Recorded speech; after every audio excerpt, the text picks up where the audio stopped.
त्यामुळे आता पुण्यात सुद्धा नागरिक संतप्त आहेत खड्ड्यांमुळे। तिकडे पिंपरी चिंचवडमधील खड्डे आता जीवघेणे ठरत चालले आहेत। खड्ड्यांमुळे गेल्या महिन्यात 6 जणांचा बळी गेल्याचा दावा केला जातोय। गंगाराम चौकातील आई माता मंदिरासमोर रस्त्यावर तीव्र उतार, त्यातच मोठे खड्डे, त्यामुळे इथे वारंवार अपघात घडतात।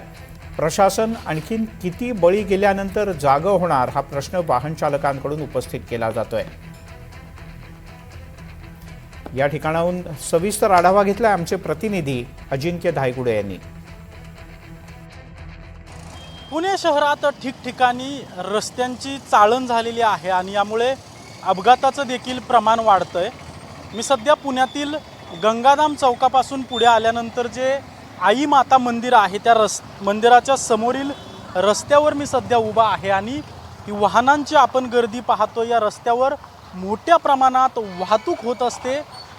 शाळेतील विद्यार्थी असतील, दुचाकीस्वार असतील, या रस्त्यावरून जात असतात आणि या रस्त्याला किती मोठे खड्डे पडलेले आहेत हे आपण सध्या पाहू शकतो।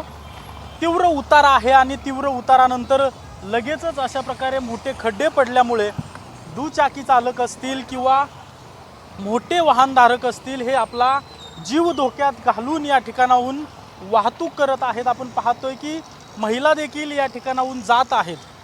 पिंपरी चिंचवड शहरामध्ये गेल्या 1 महिन्यात जवळपास 6 लोकांचे खड्ड्यामुळे बळी गेलेले आहेत आणि पुणे पालिकेचे जे प्रशासन आहे हे लोकांचे बळी जाण्याची वाट पाहतंय का असा प्रश्न सध्या निर्माण होतोय।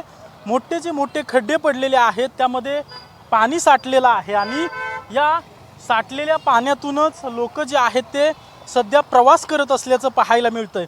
दादा, मोठे मोठे खड्डे पडलेले आहेत रस्त्यावर, याच्यातूनच तुम्ही विद्यार्थिनींना घेऊन रोज जाताय, काय त्रास होतोय नेमका? गाडीचा त्रास होतोय, माणसाला त्रास होतोय, तर लोकांचा त्रास होतोय। तर लोक कसं करणार? इथं ट्रॅफिक जाम होतंय, रस्ता खोदून ठेवलाय, तर आम्ही रिक्षावाले कसे करणार? आम्हाला तर 12 तास ड्युटी करायला लागते इथं, पोरांना आण सोड।